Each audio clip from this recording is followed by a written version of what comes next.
Decíamos, la estructura literaria del libro de Daniel está normalmente, los expertos la dividen en dos grandes secciones. Esta división es un poco más general. La primera parte está del capítulo 1 al capítulo 6 del libro de Daniel, en la cual usted va a encontrar, en primer lugar, narrativas en tercera persona, es decir, es una persona contando, narrando lo que está pasando.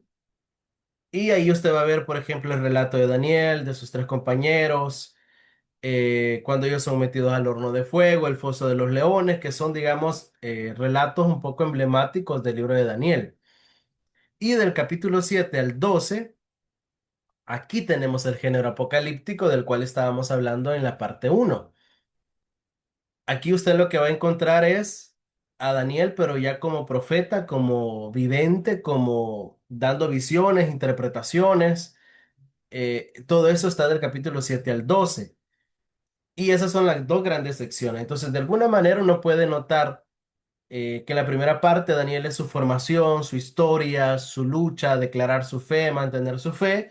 Y en la segunda parte es como la época de oro, la época dorada del ministerio profético de Daniel, por decirlo de alguna manera. Entonces, esas son las dos grandes secciones para que cuando usted lo lea, usted pueda notar la división de ambas partes del libro de Daniel.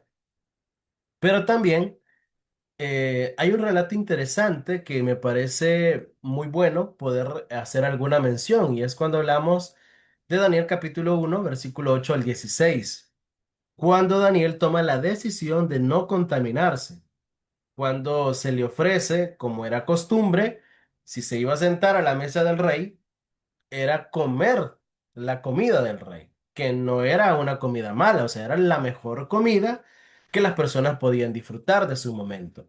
Y era una comida que iba muy nutrida, o sea, porque la idea del Imperio Babilónico en cuanto a la nutrición era balancear, según su perspectiva, ¿verdad? Arcaica de su momento, pero trataban balancear y era una comida que buscaba nutrir más que solo alimentar.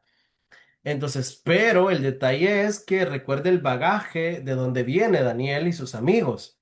Ellos son judíos y para el judío hay alimentos impuros y alimentos puros. Por ejemplo, un judío hasta la fecha no le va a comer cerdo. Para ellos el cerdo es una comida impura. Un judío no va a comer camarones. Un judío no va a comer conejo. Pues, o sea, para ellos son animales que están en algunos países prohibidos, pero en el caso de él, más que prohibidos, impuros.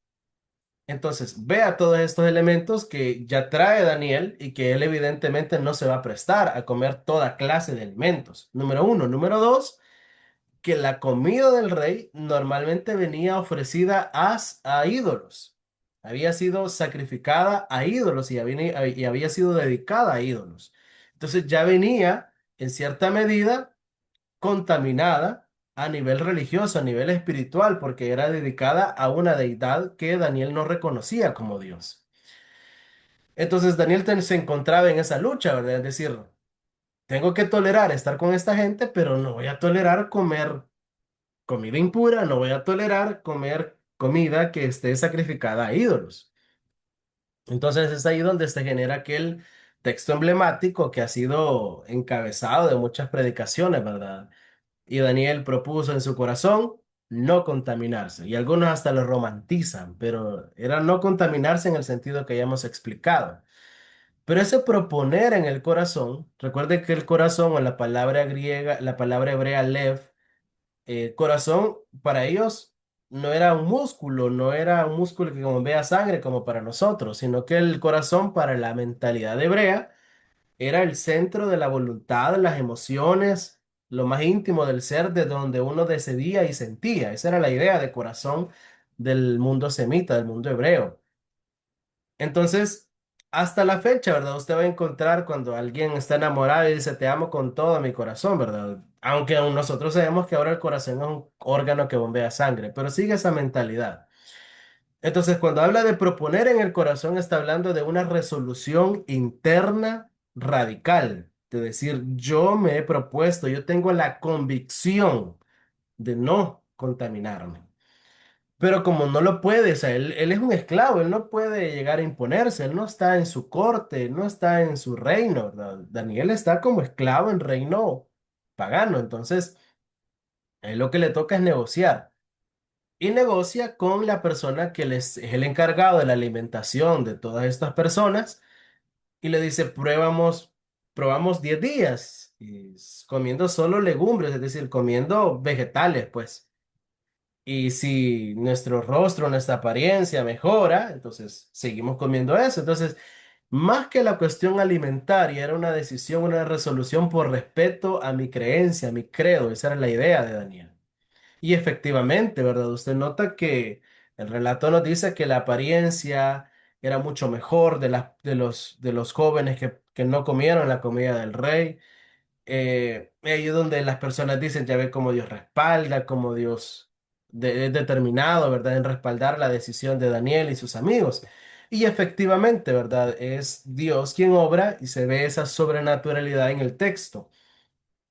Entonces, ¿cómo uno puede contextualizar esto? Porque para nosotros los cristianos, nosotros no tenemos comidas impuras, es decir, si un cristiano lo que más hace, ¿verdad? Es comer, peor cuando hay cultos de acción de gracia o células o reuniones en casa. Y dicen que haga refrigerio, uno come lo que le pongan, ¿verdad? O sea, para nosotros no hay comida sagrada o no. Entonces, ¿cómo podemos contextualizar ese texto? ¿Cuáles serían nuestras comidas del rey hoy? Aquellas que amenazan nuestra identidad y nuestros valores. Es decir, usted sabe que aunque no hay comidas, hay reuniones, hay circunstancias que ponen en peligro sus valores, su identidad como hijo de Dios. Esa es una comida del rey. Y cuando usted decide no estar en esas reuniones, en esas circunstancias que ponen en desdicho su testimonio, su identidad como cristiano, sus valores como cristiano, usted está siguiendo la iniciativa de Daniel de proponer en su corazón no contaminarse. Quizá el texto que se nos viene a mención en en este caso es eh, el de Pablo, ¿verdad? En sus cartas. Las malas conversaciones corrompen las buenas costumbres. Es decir, hay contextos, hay circunstancias que nos van a corromper o que procuran corrompernos. Entonces uno debe de tomar esa resolución como Daniel y proponer en el corazón no contaminarse. Esa es la idea. Pero veamos, ¿cuál es el gran mensaje entonces de Daniel? Bueno, en primer lugar es que Dios controla los tiempos y los imperios. Esto es difícil para entenderlo en el caso de Daniel y los judíos, porque como le digo, para ellos su Dios había sido derrotado. Su Dios había quedado en vergüenza porque otro imperio que tenía otras deidades lo derrotó. Pero le va a tomar mucho tiempo y mucho trabajo a los profetas formar al pueblo y hacerles ver que Dios no está por abajo de las circunstancias, sino que está arriba de las circunstancias. De hecho, es justo en este momento del exilio y que creen que su Dios ha sido derrotado, cuando algunos comentaristas dicen que se escribió aquel primer versículo del libro de Génesis 1:1, cuando dice que la tierra estaba desordenada y vacía y el Espíritu de Dios se movía. Eh, y digo, traiga mención porque según ellos, según los comentaristas, dicen que eso fue escrito en en este contexto convulso, como diciéndoles, ahora la tierra para ustedes está desordenada, destruida y vacía. Pero el Espíritu de Dios, el neuma de Yahvé o el neuma de Elohim, aletea, esa es la idea, aletea encima de las aguas, de la turbulencia, es decir, está por arriba, está en control. Esa es la idea y el sentido de este texto de Génesis.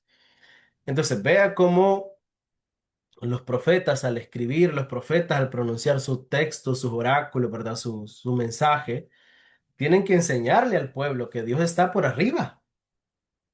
Y a veces uno, aunque sabe, ¿verdad? Que ahora sabemos que hay un solo Dios y que no hay tal cosa de que Dios sea derrotado, aunque nosotros sabemos eso hoy, pero cuando nosotros, algún cristiano, ¿verdad? Está orando por sanidad y se muere, a la gente le queda una sensación como que, y entonces Dios no tiene tanto poder. ¿Por qué Dios no lo sanó? Y más si era un gran siervo, una gran sierva de Dios, ¿verdad? Y que se hicieron ayunos y oraciones y de todas maneras siempre se murió. A la gente le queda como una sensación de derrota, como una sensación de Dios no pudo o Dios no lo hizo. Esa, en alguna manera, en una idea bien remota, ¿verdad? Pero de alguna manera es como la sensación que ellos sintieron cuando el imperio los vence. Nuestro Dios fue derrotado. Pero ahora a Daniel le toca en ese momento donde no hay fe, donde no hay esperanza, dar aliento y mostrar que Dios está por arriba. Que Dios quien ha permitido eso como parte del castigo que tanto los profetas habían anunciado. Y que ahora eso Dios va a sacar lo mejor, porque el Israel que sale después de Babilonia es un Israel con mayor preparación intelectual. Y justamente ahí es donde se escriben la mayor parte de textos del Antiguo Testamento, porque habían ido a un centro cultural de lo mejor de su época. Entonces Dios saca lo mejor de eso. Claro, ahí es un momento de juicio para el orgullo humano porque recuerde que Israel venía batallando por siglos contra la idolatría, contra la injusticia, contra la maldad y mataban a los profetas, entonces era un juicio para ellos. Pero el libro de Daniel promete un reinado futuro en el que no va a haber destrucción, en el que ya no va a haber enemigos. Eso es lo que dice Daniel 7:27. Y eso nos habla del reino mesiánico, del reino que Jesús va a venir a instaurar para aquellos que estamos esperando su venida. Entonces, ese es el mensaje teológico. Entonces, el momento que le tocó vivir a Daniel era muy terrible. Eso es lo que tenemos de este libro del profeta Daniel.